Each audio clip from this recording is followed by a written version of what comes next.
got to understand, when we're saying humanize, we're not saying make excuses for, we're figuring out the why. We have to unpack everything involved in this, and we have to keep our humanity about it, because if we don't, we're never going to understand it to do anything about it. We know all of the whataboutisms that are about to happen, rather than just simply looking at this person, and we as a collective need to all say, this is objectively wrong.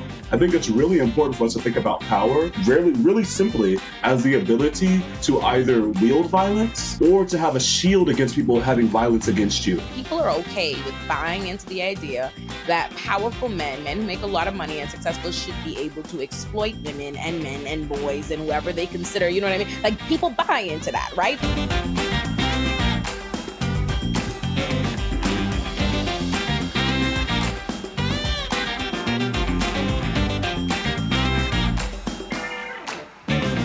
Beautiful Black people.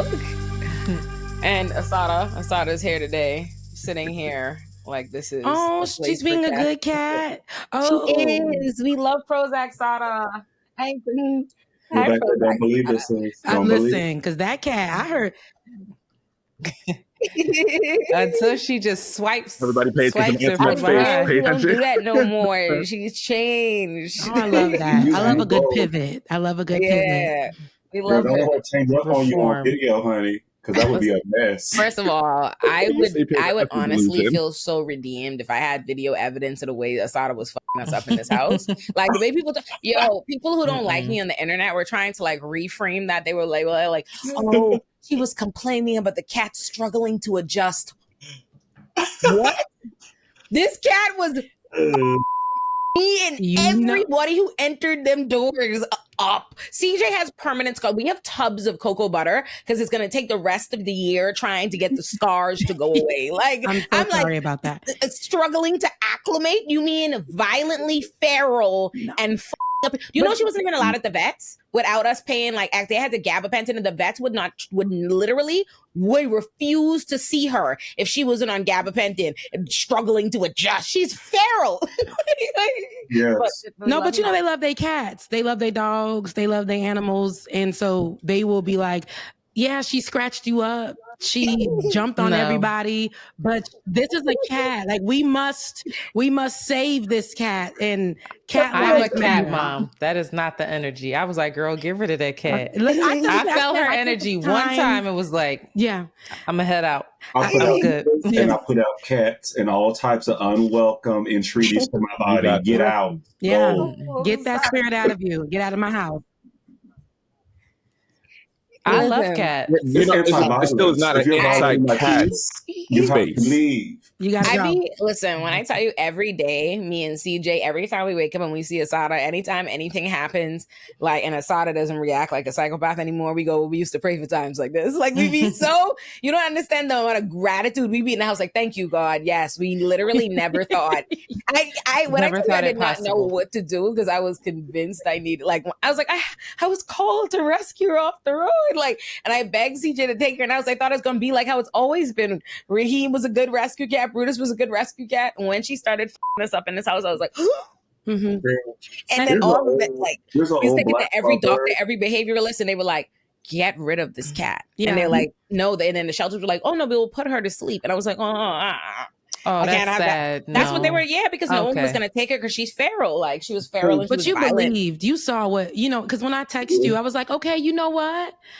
This cat is no good for you. And I'm sorry. Like, I remember texting you, you tried what you did, what you needed to do. And here I am telling you to let go of that cat. And all that cat needed was your belief. And that's why she's the way she is behind you right now. It's like one of them friends support her friend with a no good man, honey. Right. Okay. Friend. He will change. He will change. And she did.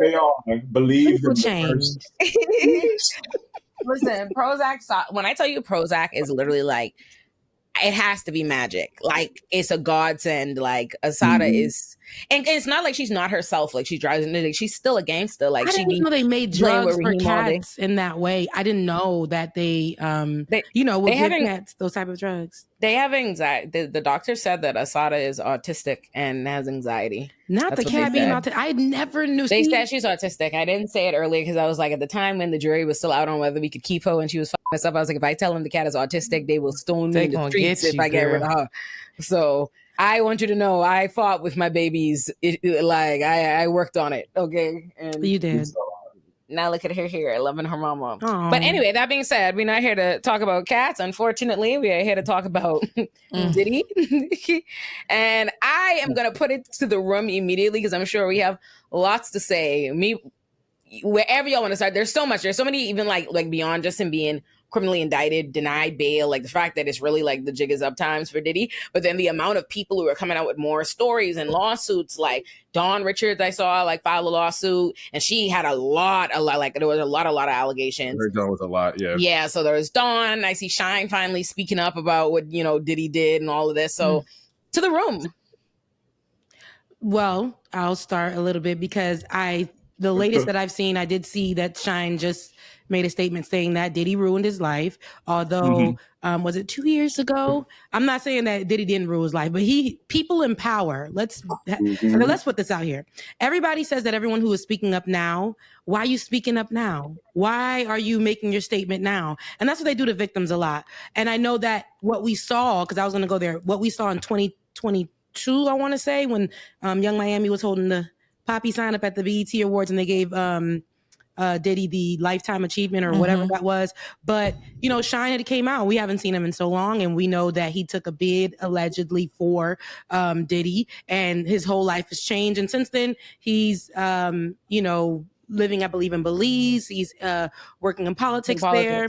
Yeah. And so his life has since changed, but now his story is coming out and they was like, nah, because you were there on stage with him. You did, praise him for what he's done in your life then. And now you're saying this.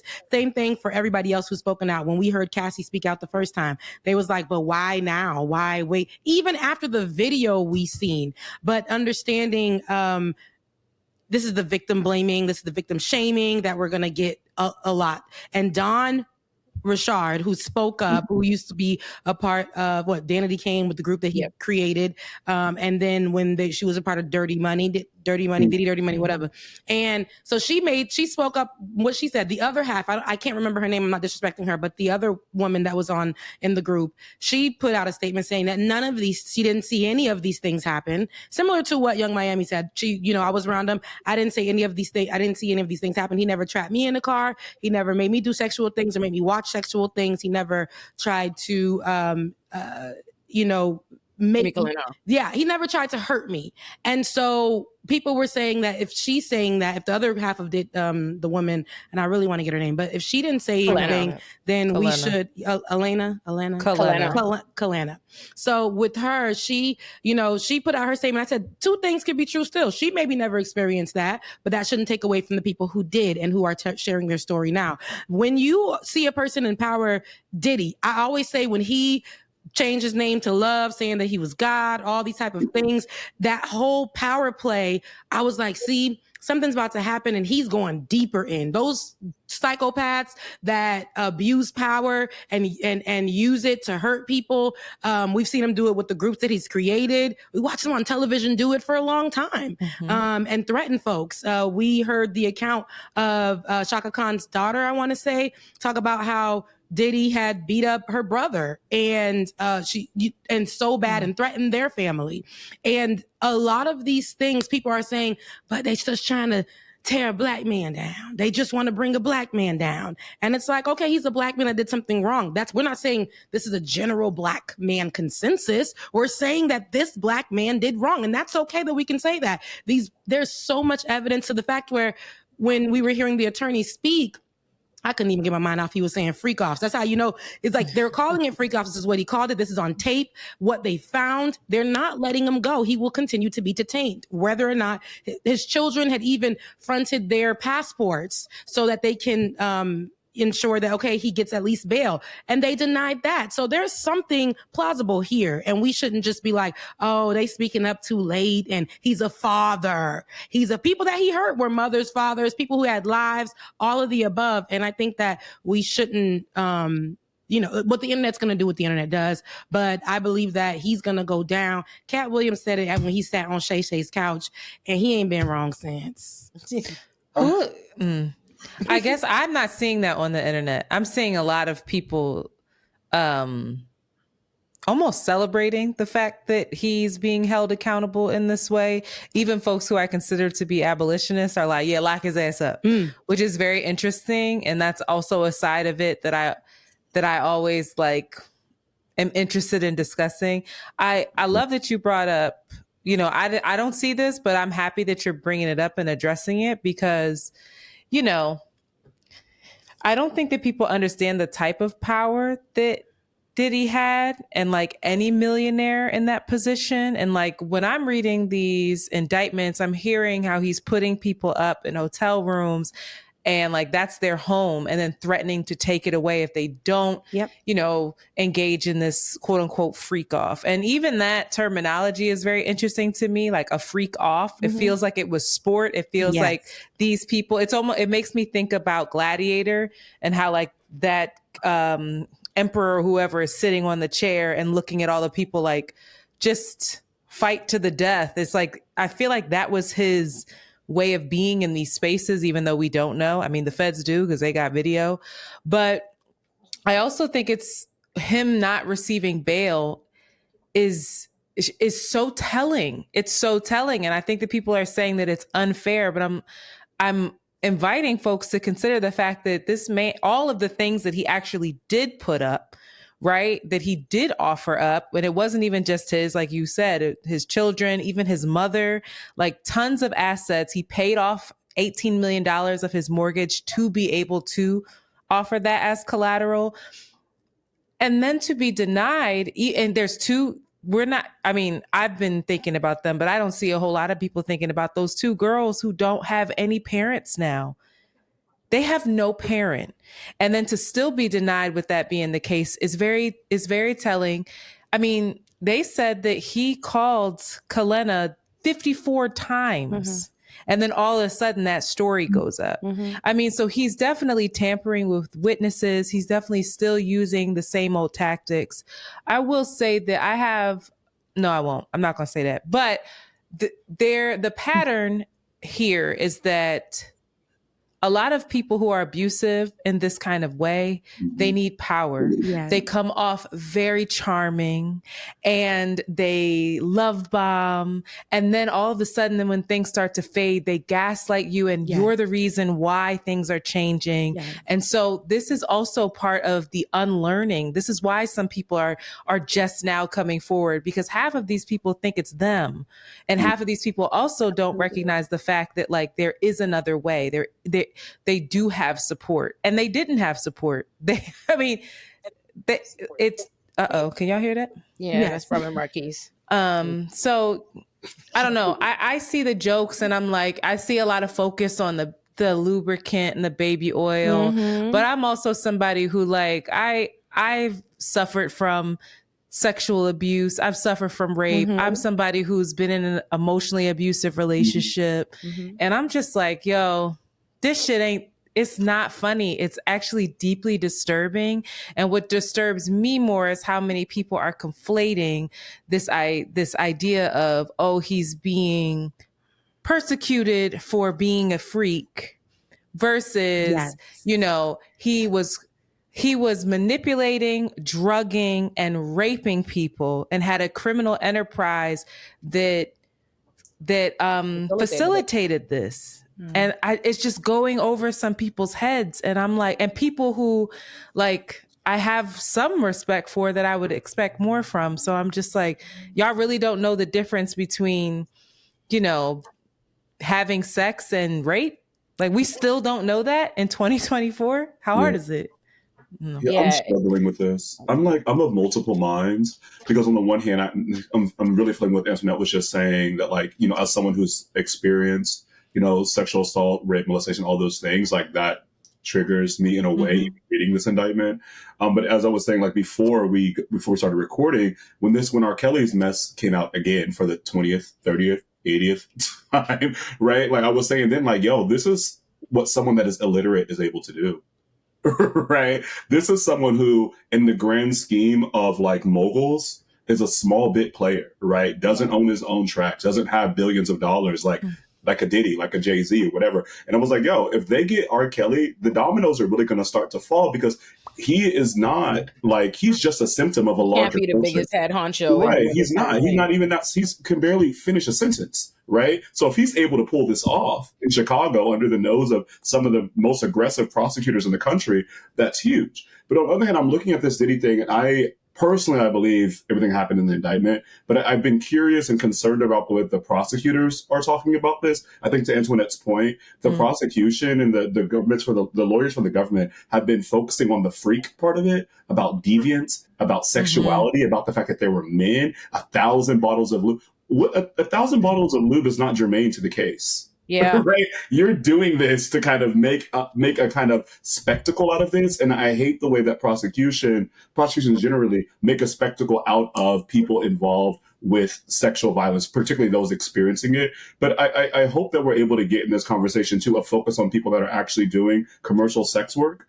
Because it seems that as if like everyone that is involved in these parties has now been marked as a victim.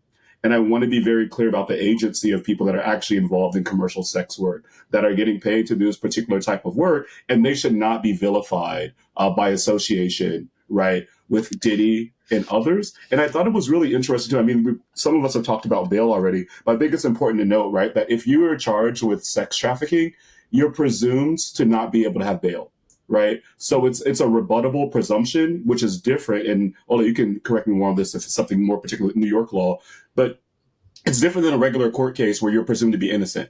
With sex trafficking, the presumption is you will not get bail. So that doesn't really speak to the strength of the evidence in this case. It speaks to the fact that this was the charge that he was indicted on. So we don't really know, right, whether the evidence has been probed, how strong it is, who the witnesses are, whatever. But what we do know is that anytime someone is charged with sex trafficking, the notion is you will not get bail, period. Yeah, so you're right. I think it's really rough. Yeah, generally the presumption on bail in New York City in general is that the purpose of bail is to make sure you return to court, right? So like in the case of Diddy, just his amount of resources, the amount of homes, the fact that he's being accused of things like sex trafficking, which inherently carries with it, traveling, your ability.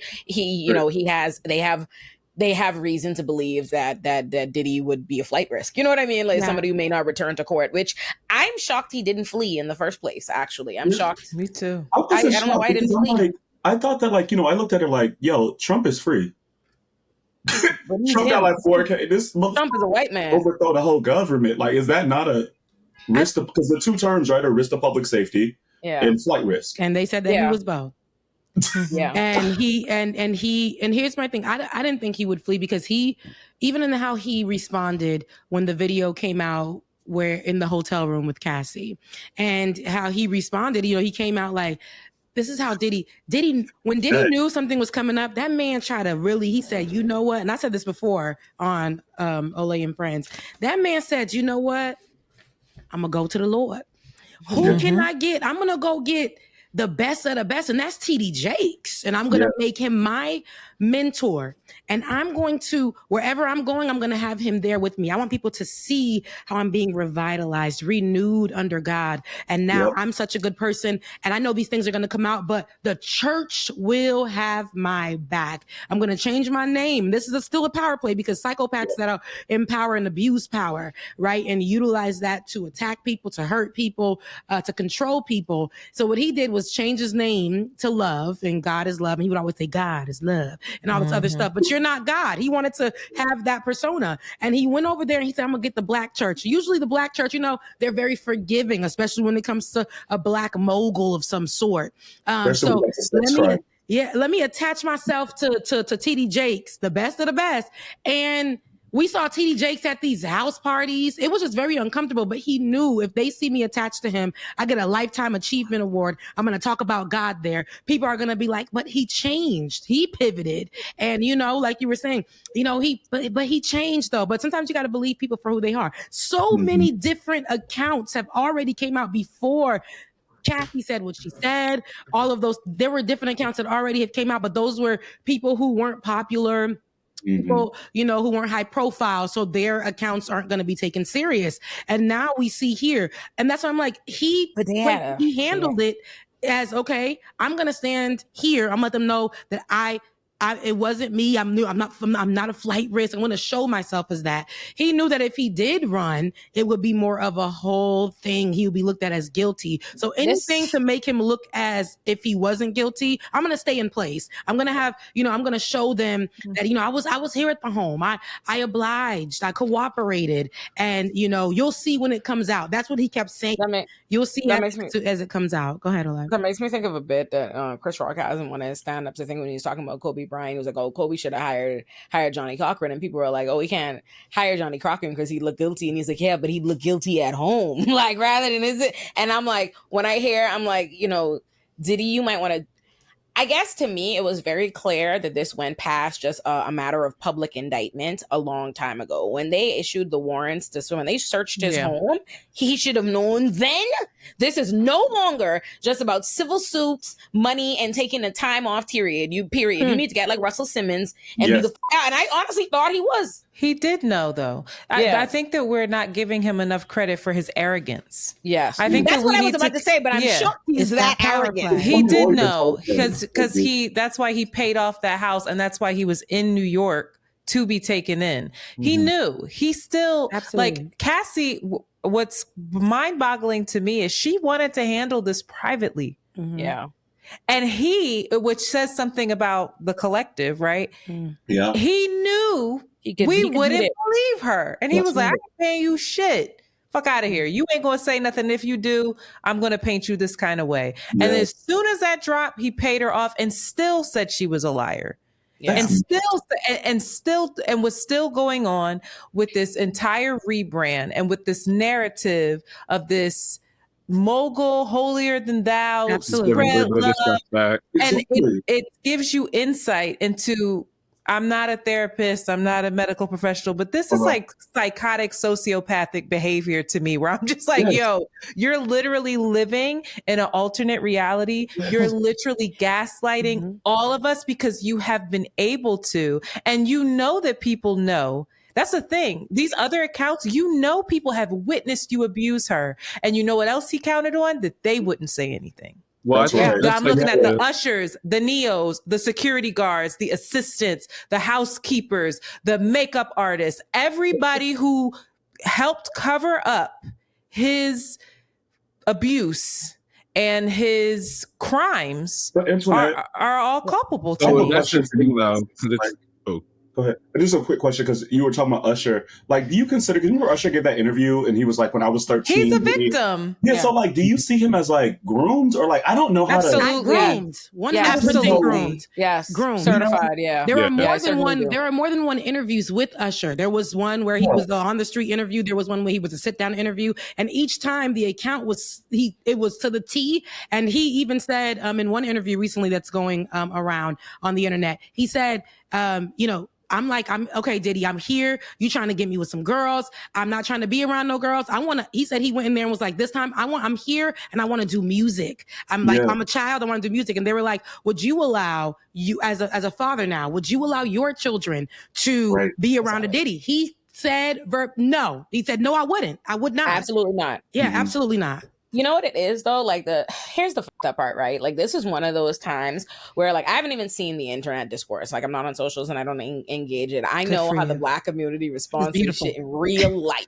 Like there's a real life, from R. Kelly to all of it to blah, blah, blah. Because my little sister just called me to tell me, our mama is here on Diddy's side. Yes, Mom. Yes. Not you. If you're watching, just like he was on R. Kelly's side, because there is a generation that give it up like that. Yeah. You know what I mean? Of Black women too. You know what I mean? Like, trust me, don't even get me started. So because I want to read a tweet from Boozy, and not even just Boozy's. The sentiments he's expressing is not even just that that's incredibly fucked up in reflection, but the fact that Boozy is even a character we still like the community embraces and likes in the first place is a reflection of why Diddy felt like we could find out about a Cassie and all these different things and live to tell the tale, because Boozy is somebody we know literally paid adult women to perform sexual acts, to rape his underage son and nephews. And we're like, that's fine. We watch him harass Lil Nas X in the gay community for literally years. That's fine. You know what I mean? So it doesn't shock me that he would say this. What I am disappointed in is the fact that like our community continues to make jokes out of these people and these things and to want to embrace them over it. But this is what this idiot said. He tweeted, I feel Diddy in jail for basically doing what every other famous entertainer has done. Flew bitches out for threesomes. He just freakier. We actually go call women prostitutes who fly in willingly to be with their partners for sex. If that's the case, if you've been flued out, had sex, you should be labeled a prostitute. That's the case that 80% of the women reading this and trafficking. You're a celebrity, you got to fly pussy in. How else you can get the pussy? You're never in one place. When I saw that video, I was pissed off at the like he really got a problem. But facing life in prison for basically doing what so many others entertainers have done, it's so crazy. It's so crazy how the level of completely they try to rewrite, and they do. This is the thing, though, and in the hip hop community, they do rewrite narratives all the time. It's the way like an Eminem lyric will have thinking that like D Barnes just got slapped and no one knows the real horrific story. Like they do rewrite. Hip hop does that all the time. It's the way they rewrite like real stories we know and live. They just let these artists just start telling narratives that downplay it, and that's why they're focusing on the baby oil. That's why they're focusing on all the freak offs and blah blah blah. But they're not seeming to point out these are women and men and multiple people coming forward to tell you they were raped, they were drugged, they were forced to do these things, they were losing their homes, their resources. So what the fuck are you talking about? Trying to pretend, oh, he's just freakier. And I think the greater thing that you have to like unplug or unpack is the fact that he's like, his overall premise, not only is he like creating an entirely straw man, but it's the reason he's creating the straw man is because he feels that, well, all these powerful, famous do it. And that's the problem. Like, yes. Yeah. Well, if that is the standard, then heads are going to roll. Yes. I'm sorry. The people that are on these tapes engaging with, and that's the thing. I don't have an issue with sex workers. And I think that we should be really specific on this in this conversation around that. I don't believe that sex workers show up to work to be drugged, to be physically assaulted, to be, I mean, they said that there were IV packs because of how fucked up these people would be after this so-called freak off, that they would have to be had intravenous IVs put in their arms in order to recover. There were people hidden in hotels to recover from the physical abuse that they experienced during freak offs when they would not do certain things that Diddy wanted them to do because he would beat them.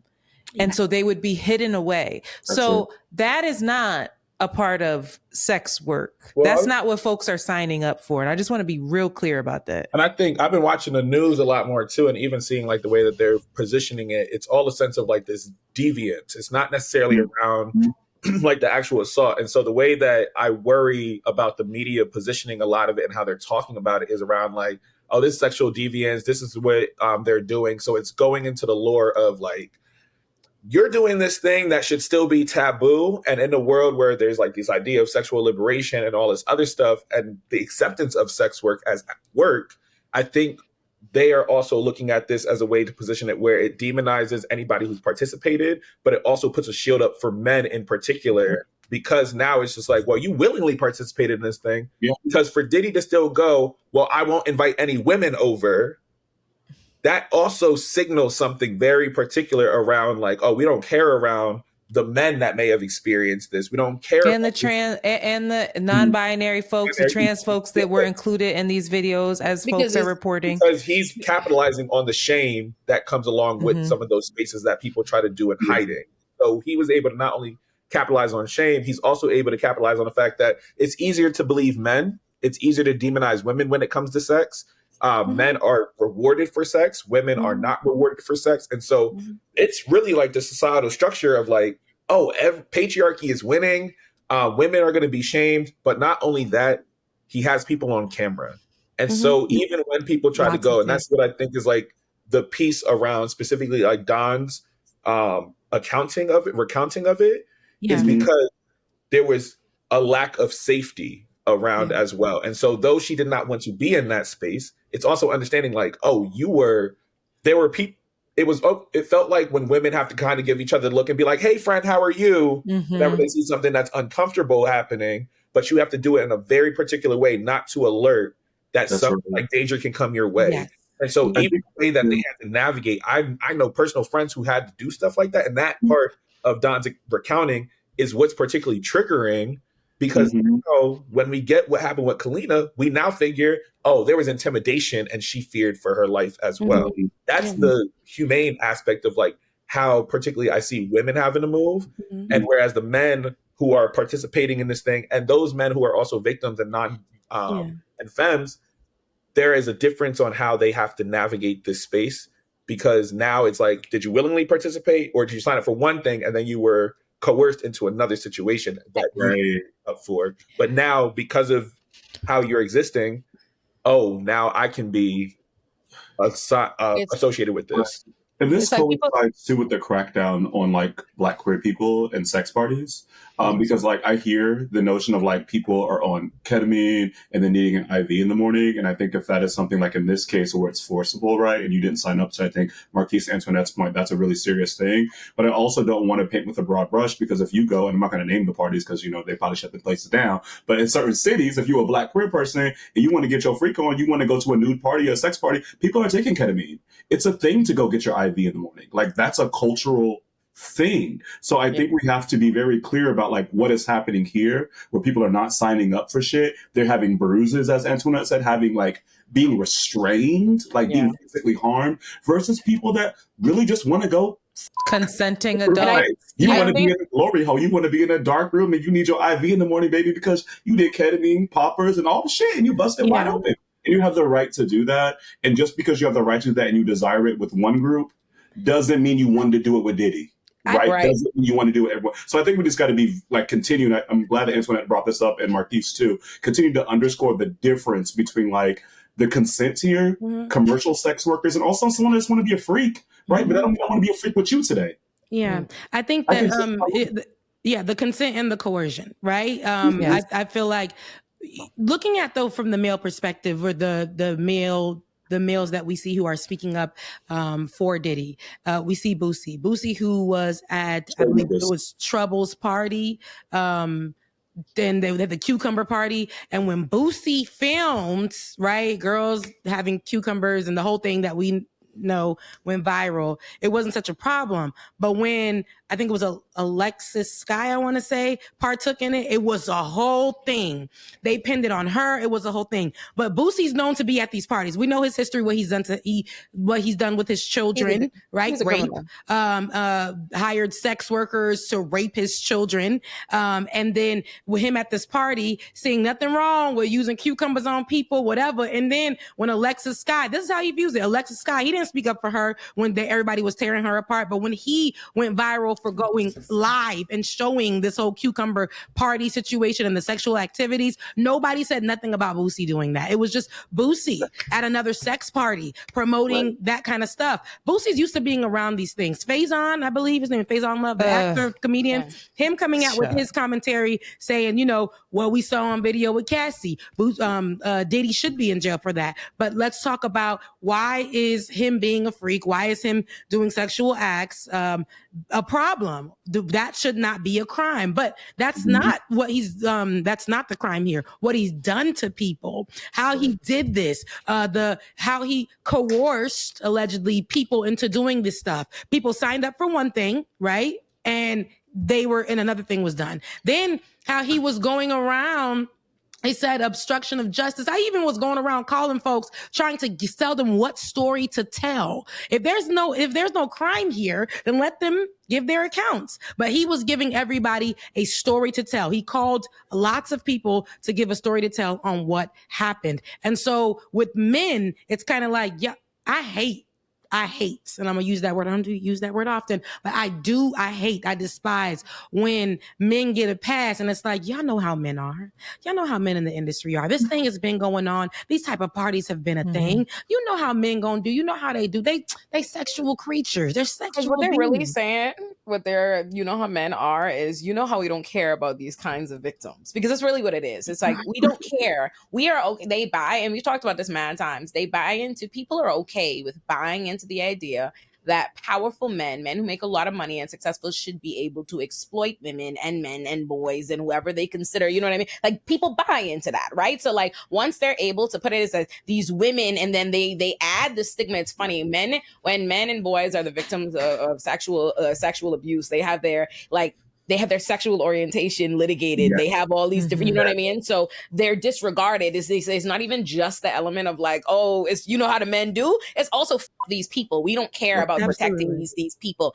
And I think something I want to make sure I talk about is, like, when people talk about powerful people, they never really talk about what that means, like what power means. And to me, that is obviously missing from this discourse. If people keep acting like they can't understand why you're just now hearing from Shine, why you're just now hearing from these people. And it's like, you know for a fact, off the things that we know to be confirmed fact, Kid Cudi confirming that he is a person who blew up his car. You know what I mean? Like, these That's people, in like, this. Yes, like, you know this. You have seen this. You know certifiably that he is a danger to people's lives. That's one. All that domestic terrorism otherwise. Consistently in all of the indictments and all the discussion of these parties, what I hear is also a lot of police presence, a lot of security. Right. And that gave and that's what they talked about. They had every reason to believe they would not be protected by anybody because Diddy had a relationship with the police. So understand what it means to be a powerful man. Being powerful does not mean, oh, we Black people all really respect him and we really fuck with him for the 90s. That's not what that means. It means he has a shit ton of money,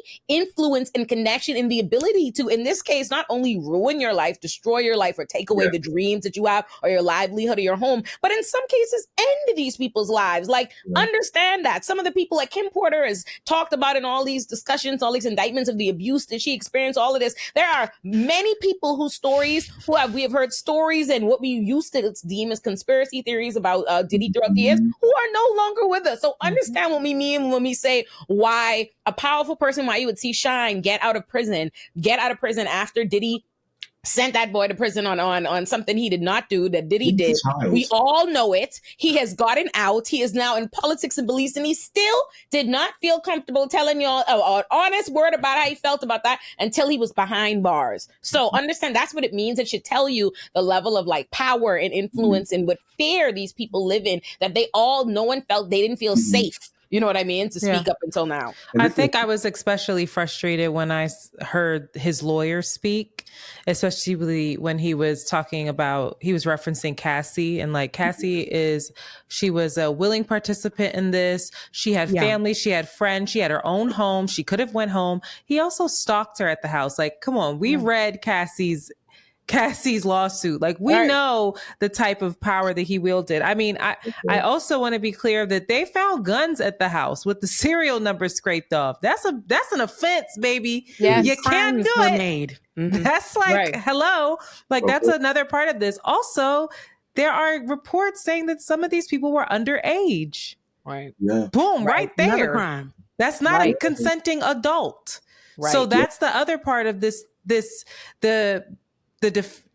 defendant's kind of argument that I'm just like, that's okay, they're going to lean into the freak thing. The media is helping them with that. They're going to say that everybody's just a freak. Sure, I'm not an ideal citizen. Sure, I cheated on women and I've made mistakes, but I didn't commit any crimes. Yeah. Well, there's a lot of crimes. There's even if I don't get you on the trafficking, there's arson. There, you got these weapons. There's drugs in your home. Like, there's all kinds of shit, bro. So, but when people deem you as a sexual, they're leaning to into it on purpose, even like the lawyers in the media, because when people deem you a sexual deviant, so like when they have that idea about you, they don't give a fuck about anything else because they believe you deserve, you were into whatever immoral shit you was into. That's not our business. You know what I mean? The minute they hear sexual deviancy and they then attribute that to every person that is in this, they like, oh, I don't need to go look into the facts. I don't need to look into anything. You deserve having having a gangbang threesome is worse than blowing up somebody's car. Yeah. Like, what are we talking they will about? focus on that part of it the most. And that's the problem, because we did hear about the arson in Cassie's whole lawsuit. She brought that up. She like Kid Cudi. And Kid Cudi came out and said, this did happen, gave his account of exactly what happened. And people, that's a whole big thing. Like, that's arson. And then y'all waited for that video to come out and be like, I mean, he was going through a hard time. You know why? Because that rebrand that he did where he got close to Jesus. And they were like, you know, people do these things. But God. And no, he's a criminal. He's a terrible person. And he must, how about reap what you sow? That's also in the Bible. So he needs to definitely go down for the crimes that he committed. And these are just some of the things. If we're talking about all of these things, he should be tried for these crimes. He should go down for it. Diddy is not above the law. Although, like you said, Olay, powerful people, which we understand, we have to understand that they are going to have so much power that they create relationships with the law until it hits their door. But all that Diddy time, Day Eric Adams gave New York City. We had a Diddy Day that Eric Adams gave him. And it's like that. It's like, oh, I know what you've probably done. I've heard about what you've done. Some of these things are true, but you know what? You're a powerful player. I'm a powerful player. You scratch my back, I scratch yours. We're good to go. You had people protecting the home, but not protecting the people within the home and doing all these things that you were doing. You are a dangerous person. Even so that they said, you know what? Even though he got kids, he take care of his kids, he's still considered a flight risk. He's still considered a danger to society. So we're going to keep his behind until we get more information. And I feel like with what was already given to us, people want to focus because here we go. We can go back to how they are anti-LGBTQIA+. They are anti-women. They are anti-Black women.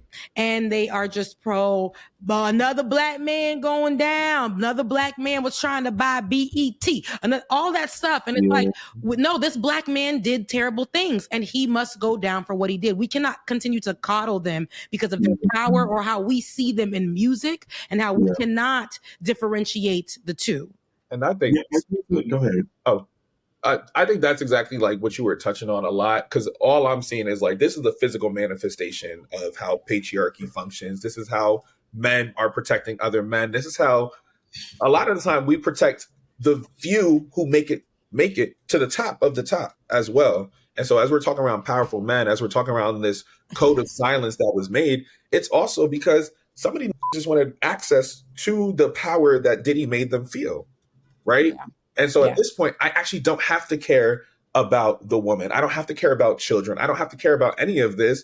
The only part of the shame that's probably going to happen is the assumption that I was partaking in sexual deviance, right? And it's not like it's necessarily the one, it's coded homophobia. And that's really what it is at the end of the day. And how people are discussing Diddy, how they're discussing the power, how Diddy understands how these structures actually work, and the people around him understand how this works. Because it's also at the end of the day, if we even take it back to childhood, what are boys rewarded for? Getting the girls. What are we teaching boys a lot of the time when we signal to them? And so even if this is the case, if we just take it back to children, now this signals, oh, power is the thing that a young boy must maintain in order to attain manhood. And then when you go up to try and attain manhood and you see somebody who reaches sexual domination, who reaches power, who reaches money and status, that's what they sell to Black boys, right? Yeah. That's what they sell to the Black community. And then for us to say, dang, there's one of us up there, right? So we need to protect him at all possible causes. It does not matter what he does, because guess what? That he must be the fall guy.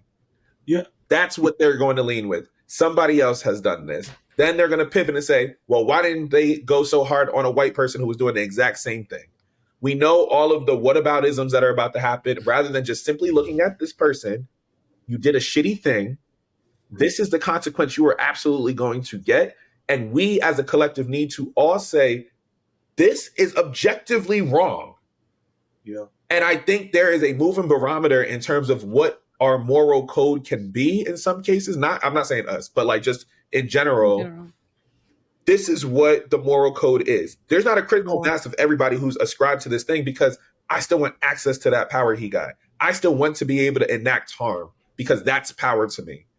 That's the reality to a lot of people. That's so key, Marquise, because I feel like our new thing, not us, but collectively, a new thing, a new approach, we're conflating freedom with like the ability to do the fucked up stuff white people do with impunity. Yes. Yeah. And that is not freedom.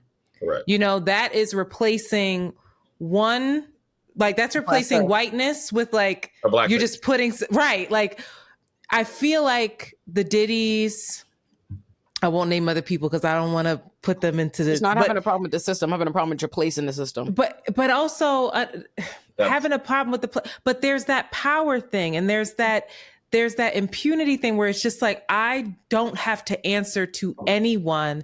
I don't have to consider anyone else. I don't have to be about a collective. I'm bigger than the collective. And I feel like there's a lot of folks who are striving to that.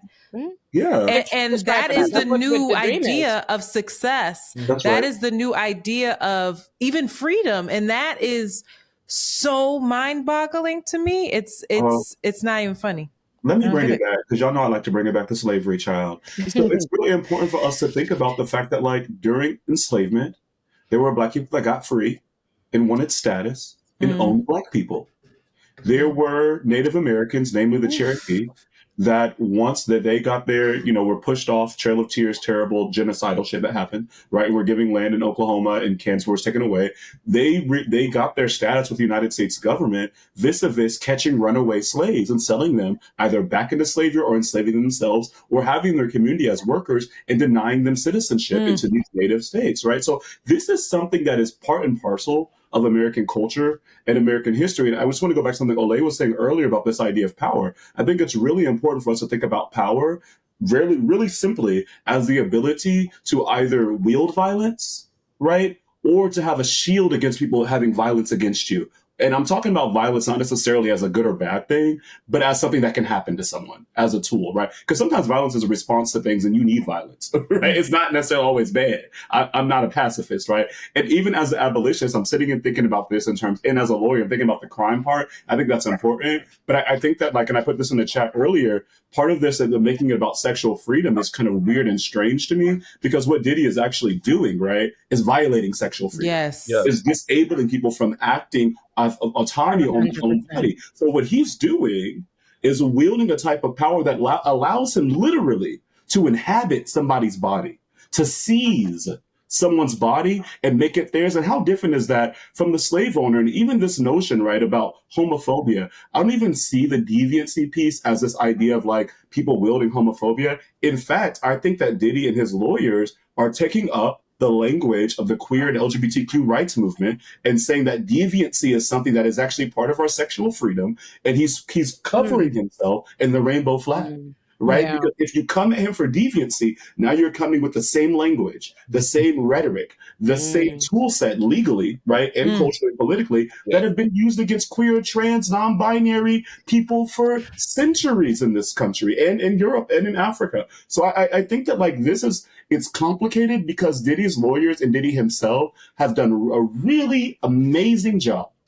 at taking up the language of people that are still currently oppressed and do not have autonomy under their own bodies to cloak himself in that. And the last point I want to make, so I'm talking for a second, is this kind of notion of like, okay, well, white people get to do this and Black people don't. I think you can hold that inequity in one hand and at the same time say this shit is wrong. Like, there's no reason Donald Trump should be free. He bragged about grabbing women by the vagina on a recording and then said, yeah, I did it. And then was convicted, found liable for sexual abuse, and has dozens of women that say, yeah, he did that to me too. And he ran around liable to be president again, right? So I think people can be frustrated by the fact that, like, violence is dealt with differently based upon your skin and based upon the money that you have, or perceived on your access that you can give, but can also say that, yo, Black folks, this is still harm. Right. And there's no free pass from harm. Trump should be in jail too, but that don't mean your ass should be out. Yeah, and we can't aspire to that at the same time. Yeah. I like, as far, me as an abolitionist, people learn to think in moments like this, like you have to reckon with this or something. And I don't. I haven't, the system is there. Like, that's what reality is, right? Like, it's here right now. The system is going to continue to work. And here's the thing. Diddy is not a reflection. When rich, powerful people in general get caught up in the criminal system, they are not a reflection of what is wrong with the criminal system or why the criminal system needs to be dismantled. The fact that they usually are not is a reflection of why the criminal system needs to be dismantled, right? Like, it's important to recognize, like, Diddy is somebody who has relationships with legislators and law enforcement and people. There's a reason why these people felt as afraid they did. They continue to articulate that, is that they were aware of that, like, that they couldn't just reach out to help, you know what I mean, against Diddy, which means for decades he's had relationships and power and influence and has obviously been able to skirt responsibility legally for all of these things. Anybody else would have gone to prison for thinking about one of these things. That would have been conspiracy. You know what I mean? But he's gotten away with all of these things because of the fact that the system is not designed to catch up the rich and the powerful, right? Mm-hmm. So I can't, like, there's no reason for me to like use Diddy as like some example of like, you see the system and, I'm so unhappy that this has happened. It makes no sense. You know what I mean? Like, don't get me wrong. Like, as far as like, I'm somebody who doesn't believe in like cash bail. I don't think that, I think the whole idea of cash bail for a number of different reasons flies in the face of the idea of proving it innocent until guilty. That being said, the specific notions why I rally against the cash bail system in general is not about the Diddy's. It's about the poor. You know what I mean? So like I said, as the system currently stands, if there's ever somebody who should get swept up in it, it's a rich, powerful person that is using their money and their power and influence in order to destroy the lives of other people, right? Like, it's the same thing with like a R. Kelly. Like, I understood a lot of the different movements around R. Kelly, not just like the criminal prosecution of him, but even when people like stopped streaming his music, specifically because he was making money and using it to in order to oppress all of these different people and women, and that he was oppressing. So it makes perfect sense. So I understand. I'm not in a place to be like, they shouldn't get Diddy when it's obvious that Diddy has been with. If they didn't, Diddy would be here with the cases, with the people doing all kind of shit, right? Like, he's probably been doing for decades. So I'm just like, it is what it is. Yeah. Context matters. Yeah. We have facts here. Yeah. But people don't want to talk about that part. They want to talk about the lubricant. They want to talk about, it's just sex. That's all but it's not. That the attorney at the press, definitely talked about more than just the lubricant. That actually came a little bit later. They talked about the arson. They talked about the obstruction of justice. They talked about what he did to Cassie in the video that came out at that time. They talked about the accounts of other people, a few other people, and they said there were more. They said all of this, but people wanted to focus on the fact that it just sounds like it's a little bit of sex to me. I mean, it's a man in power and he having a little sex. The same way they did with what's the man name? The Jello guy. Weinstein, R. Kelly, so many, Bill but the Jello Cosby. guy that we loved on the, what the hell is the damn it? I can't get his name. We loved Cosby.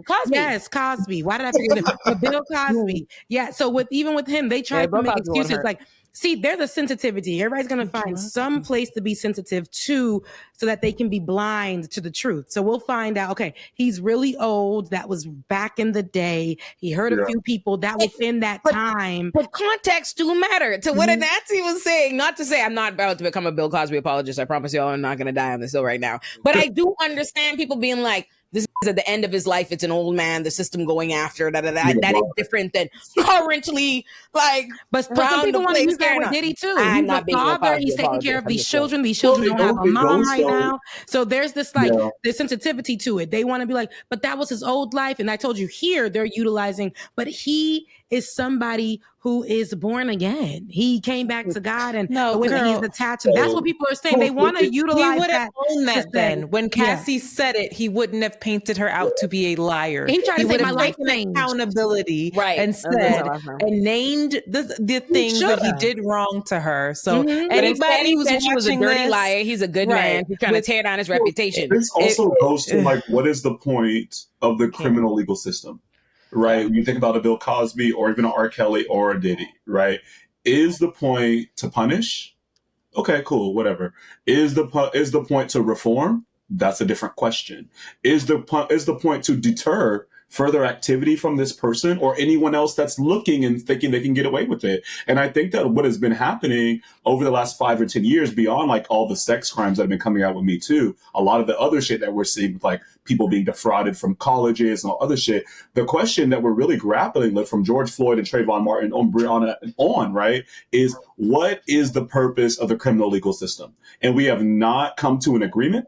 And we all want different things. So we're having all these different arguments about, well, what should we do with Diddy? What should we do with so-and-so? Because some people think the idea is, hey, victims have been harmed. You need to suffer the same harm, right? Some people say, wait a minute. The point of jail and prison is to reform and transform this being so we don't have more people like this. Other people are going to say, wait a minute. All this bullshit is on the state because we as a community, as a collective, as a nation, are nurturing young niggas or white boys, whatever, to do these particular types of harm, I think to Marquise's point, and we're incentivizing them through their childhood. And when they deviate from that, I think about Lil Wayne, I don't know what he go by now, Tucci, whatever, him as a child, right? Saying that, no, I wasn't raped by this woman. I just had sex, because men have this notion of unrapeability. And if you as a man can note that you are, and I should say cis heterosexist, right? Cis heterosexist straight men, right? Can note that you're able to be victimized, then you lose your claim on humanity. And so we have to question ourselves then, what do we do with men that are soft? What do we do with men that are sensitive, right? And there's a lot of bad things that we do to young boys that cry. Right. Or have emotions. And we have to figure out where do we want this system to do, and where are we replicating this system in our households, with our partners, with our children, with our nephews, nieces, and all of that. And also, how are we training our young daughters, nieces, cousins, homegirls, right, to take the blows for this person being broken? Yeah. Right. To be their punching bag, to be their eroticized sexual therapist where they can work out all the bullshit of their childhood. We have to get into this shit. And it's not just about the court. The court's bullshit. We know that it's a white supremacist thing. It's a white supremacist, cis heterosexist, racial capitalist, afterlives of slavery, glamour. But what the do we do?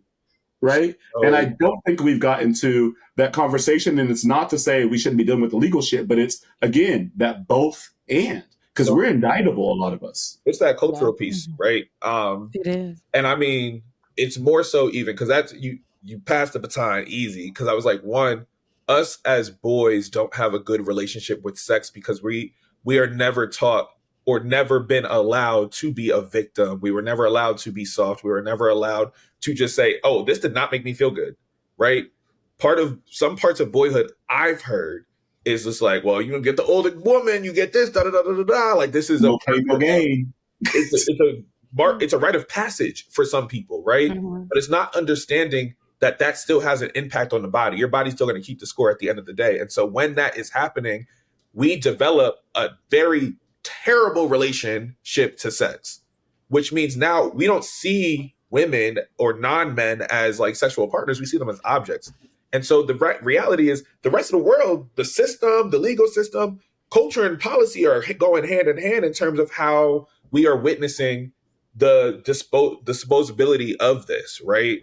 And so as y'all were talking, it made me even think around a little bit more of like, we can unpack the stuff that happened to Diddy, that turned him into this person because they want to send it to Andre Harrell. They want to go to all these other people that groomed them into doing this. And so someone else had to teach Diddy how to be Diddy, right? Diddy is also a who's never been told no, right? And so what happens to a man that's never been told no, that does not have any type of healthy relationship to sex, that doesn't have a healthy relationship to power? And so I don't even know. I'm like, at anything, right? We can all just objectively agree. Trash, guillotine. I don't even believe in the death penalty. Guillotine that immediately. However, where I am going to push is like, wow, how do we have this conversation with young children, right? How do we continue to have this conversation to unpack? How do we go into talking to our boys about this around like, dog, like, that's right. We can't make jokes about this kind of violence and harm that's being made. We can't just sully this and reduce it down. And I'm thinking, even like with Rebecca earlier, like talking around like how we are memifying the memification of what's happening to Haitian people right now. That's right. Right? We're memifying what's actually a very harmful thing. And I think we try to reduce it and run away as men to try and just reduce it so we can make sense of it, which is why we're focused on the lube, which is why we're focused on the sensational aspects of it. But we don't want to reckon with like, oh, this is what this is, because so many of us are like, I participated in something like that. But Marquise, do you think that men, though, also see themselves? Because this is what I'm wrestling with. I think that especially straight men, and I see this with us queer too, right, also see themselves as objects, right? So it's not just the objectification of women or other people of various genders or no genders that men or people that maybe people that are assigned male at birth, I should say, right, are seeing as objects to be conquered. But they also see themselves as objects that must be unconquerable. And I think that is the thing, that there is not a notion, not only of a shared humanity, but the idea that you have humanity yourself. Yes. And I think that like, it's kind of like going back to my little Vampire Diaries moment, right? Turn off your humanity. And I think that like, that's what someone like a Diddy and a lot of do. They just don't have the power. So they end up being in the trap that are beating the fuck out of their girlfriend, cheating on 50, 11 people, and still not sexually fulfilled and don't know what they want to do. Right? Can't even tell you what they had for breakfast that morning. Because so I never rationalize as a Black boy, as a man, actually any man, it's patriarchy, right? Mm-hmm. We have not rationalized victimhood. And I'm not saying victimhood as like a bad thing. It's victimhood as like, oh, I have never been somebody who said, I need help. I need to be saved. Somebody else needs to see that. So there's not a humanity there. I'm not trying to necessarily humanize Diddy in this moment. So for the viewers and people who are listening, it's not a moment of me trying to humanize him.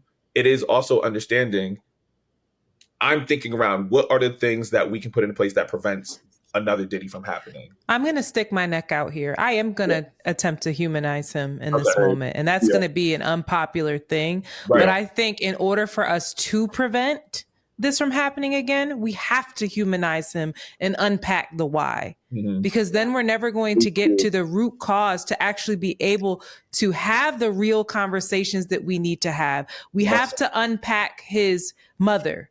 We have to unpack the relationship that he had with her. We have to unpack what it meant to him when his father was murdered when he was 2. Yeah. Mm-hmm. We have to unpack what happened to him with Andre Harrell. We have to unpack what happened to him with Russell Simmons. We have to unpack what he did to Usher in order to make Usher silent after witnessing harm. We have to unpack everything involved in this. And we must keep our humanity about it, because if we don't, then we're never going to understand it to do anything about it. Mm-hmm. And that's, I think, where we fall.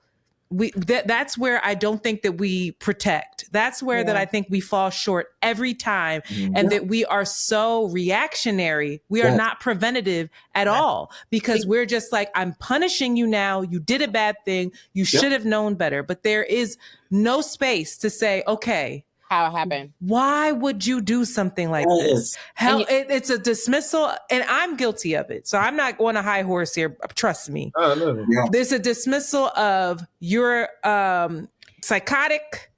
You are nuts. You deserve XYZ. Throw the key away. Fuck you. But I'm the type of person where, like, after sitting back and needing to heal from sexual assault, from rape, from violence in that way, I've needed to try to understand the harm that other folks experience and not excuse it. I want to be real clear. There is the behavior is not excusable just because you're trying to understand it. That's right. Okay. And it doesn't mean that you don't then have consequences, right? But in order for me to be able to learn the lessons that I need I'm speaking for myself now, to learn what I needed to learn to equip myself with being able to move on, I needed to humanize these people and understand the why. Yeah. So I'm just inviting folks to remember that is like, be really, really careful about dehumanizing folks, because that is what white folks do. Yes. To us, that is a tool of dismissal, and that's it's a scary tool. Yeah, and not only Antoinette, that, like this is normal. Like we keep thinking about Diddy's and the Cosbys as like strange. That's what I was going to say. This is the norm, and I'm not saying that this is like the natural state of people, right? To Antoinette's point, like, but if we keep thinking about these people as outliers, we're not realizing that this could be your son unless you do a particular type of parenting. Or also thinking of them. Right? Thinking of them that way reinforces the criminal system, because what happens is the whole idea, the very foundational idea about a prison is that we have to wash our hands of these people. This is too great a problem for us to address, so we have to just lock them up. So when you allow yourself to believe that Diddy is an exceptional monster, even though the people you can see, you must know on some level, we just on a regular level of not celebrity can relate to, we've experienced these kinds of sexual abuse, physical abuse, all these different things, but you're hearing countless times finding out this is what happens in the industry. They're all seeing this, they know it. Boozy is telling you, oh, he's doing what the others have done, because it's normal to them. It says this is not some matter of like, and this, it's not about like sympathizing with them. People think when you like humanize people or you explore the why, it's because you have sympathy for them or something, or that's what you're trying to do. No, it's because when you're able to answer the why, you're able to address a problem. If you won't address, you can't, you know what I mean? Like you can't address the problem if you just tell yourself, you throw your hands up and say, this is a monster, someone who is different than us, something we cannot understand, something we cannot contend with. Therefore, just throw all the monsters, the problems, the mistakes like this, rather than accepting that Diddy is not a mistake. Diddy is what our society produces. You know what I mean? He created that. People around him created that. How do we prevent more of that? Yes. And I think I have a book on that with Dr. Bruce Perry. Sorry, Rebecca, but it's called, I just want to note this for the audience. And also I put the book that Marquise had in our chat, but there's one book that Marquise referenced. It's called The Body Keeps Score. And it talks about how trauma lives on the body and the ways in which it rewrites your brain. But Oprah and Dr. Bruce Perry, who was like a pioneering neurosurgeon, but also a therapist, a psychotherapist, they have this book that's called, in a podcast on, it's a really great interview. It says, what happened to you? And so they argue that like our question should not be what's wrong with you? Why are you like this? But what happened to you? And because trauma literally creates gray matter on the brain and it reroutes the way you think about things. But what he's arguing through his research of about 20 years is that you can actually change those pathways in the brain. Like these are, it's hard work, but these are oftentimes, not all the time, but most times are people who can be intervened upon if they want to, because Diddy had the resources, right? But also it takes the community, as James Baldwin says, to be the mirror, right? Yeah. The people around you have to say, hey, baby, you can't see your own face.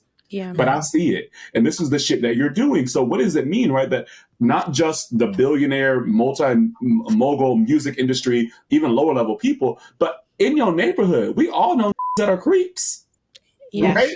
Like how? What happened to you? And did I participate in it by either not intervening? Yeah, we have to. And I think being raised, and I think we've had this conversation when we actually brought up the Diddy conversation on Olay and Friends. We've had very nuanced conversation, different experiences. All of us can say that in some way, shape, or form, we have been in abusive relationships in a way. And I know I have. And then I also know that I was raised in a household where that was normal, right? And it being normalized in my culture for especially that age group and beyond, that was the thing to do. And if a woman fought back, a man was always considered powerful. If a man is in the room, no matter what, a man can shut you up, a man can do this, a man can do that, a man can say this and he can say that.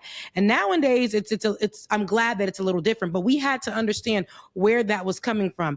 And while it is, something that happened in my household, and I made the choice to figure out where it stemmed from, understanding that my father's father did that, his father's father did that, and before, and we had to break it down. And we also had to sit down and have a conversation and be like, hey, yo, you did this. You did this. And that was a tough conversation to have. So even in speaking with children or however, if there's some way, shape, or form that you presented in a way where you abuse your power, and kids see that. So kids are not gonna, like with Boosie, his children are thinking that the same way that you said, Marquise, that this is a rite of passage, because that's how Boosie presented it. That if my child, he ain't gonna be gay. Mm-hmm. My child gonna get, some coochie early, and he turned of age, and we gonna let somebody take it from him. Not him willing, not him like just doing that on his own, taking it from him. And the world was like, well, that's his child. They tried to see, there's a difference. Why is Boosie like that? We gotta understand, when we're saying humanize, we're not saying make excuses for, right. We're figuring out the why. So that we can prevent that from happening again. And it's okay to say that Diddy needs to pay for his crimes while still figuring out the why. How did he get here? We can do both things. We can say, because he knows that he was troubled. Even in his apology, he tried to say, like a lot of men, especially in my life, that have hurt me physically. And I have tried to say to them, why did you do this? And the excuse is, I'm a broken man. Mm-hmm. I'm broken. And I'm like, well, you got to find out how you got there, what happened. And, I give that to them, that grace, but that's how far as I was extended. Like, you are broken. And I see that. And that probably something that happened into your life that made you this way. You need to figure out what that's about. I'm not going to be here for that healing process, but, figure out what that's about. And, at the end of the day, you go do that to somebody else, you got to pay for your crimes. Like Diddy in his apology was saying basically that I'm broken. At that time, I was a really hard place in my life. And it's like, okay, people wanted to immediately attach themselves to that and empathize with that. But it's like, yes, he is broken. How did he get there? We know people in our lives that are like that. But Cassie is the one that had to deal with that for 10 years? And she was broken and she was silenced and she saw other people go through that. The details of what she went through were disgusting. And Diddy went on to allegedly do that again with other people. So those are what people need to see. Like, even when you recognize that you're a monster,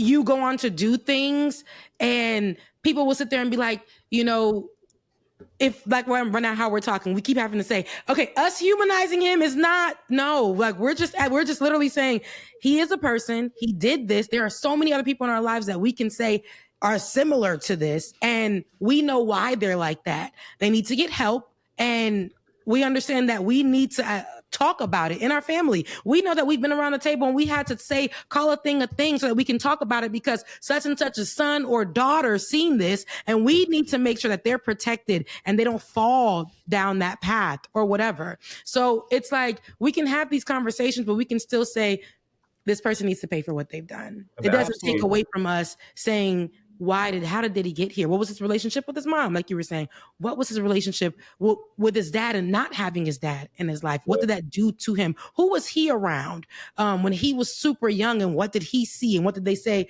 that this is how you're supposed to make it? When you make it, you can utilize your power and do this to people as well. So, yeah. Yeah, and you named a lot of really good things too, and I appreciate where we were able to take this conversation too. All right, let me retract my guillotine statement because that was rude. I said it in a moment, I did. However, I think the hardest thing is like the healing always has to come out.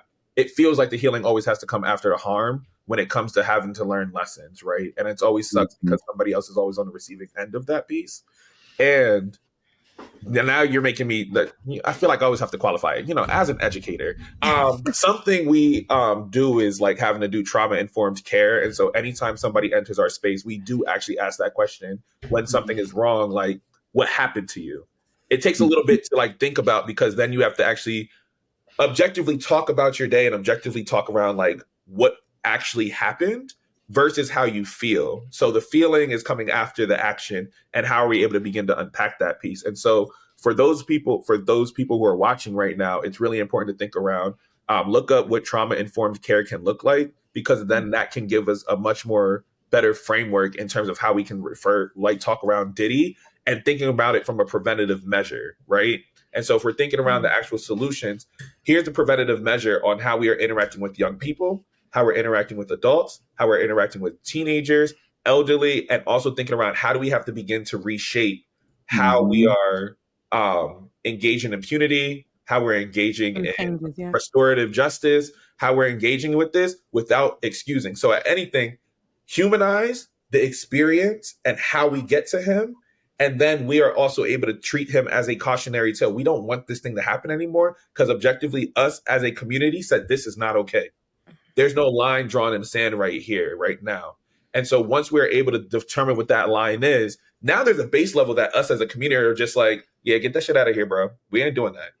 I think that's perfect. I think we got a show. I think those were perfect last words. Like, I think we like unpacked, gave direction. I was like, resources. I was like, oh, that feels like a completed body of work. Somebody got to get to his babies though, because they got a lot of unlearning to do. The sons. I actually just saw you tell me a new interview with Quincy and Angela Yee like just dropped. Like I was like, let me go watch that because I added to my watch later because I was like, interesting. That's before all I think that was recorded. I figured it was recorded, but she just like did the timing. So I'm like, let me watch it. Somebody really do need. They need so much help. Mm-hmm. They need so much help. Yes, especially that one that looked just like him and act just like him. Oh, the one who put out the damn song incriminating him further, being like, you ain't checked the right house, is the one next door. Yeah. Like, and some people were saying, even with him, they were making jokes, memifying, and they were like, check the one. You see how you're humanizing him, Antoinette? It makes sense, right? He's his son. And they said, check the one who looked just like him. He probably doing the same thing because he got his face, and they're making that a whole joke. And all I thought about was, he's a child. He's his child. And he's technically an adult now, but guess what? Imagine what he saw growing up. He saw things growing up. Imagine what he experienced growing up. That's his king. That's his hero. That's who he, and he has been told, you look just like me. You are me. You'll be next in line. I'm pretty sure those were the conversations. And even in his music, how he carries himself. Be careful about that because that's inescapable, right? And I mean, that's not on us. That's on Diddy. We're the one that put your child out there like that. But I think it's important for us not to also like assume, I don't think anyone here is doing that, if that's that child's nature. Because many children see violent parents and run the opposite way. Mm-hmm. Yeah. Listen, trust. His behavior leads me to believe that it could get tricky over there quickly. From what we've heard and what we've seen. He could get tricky over there.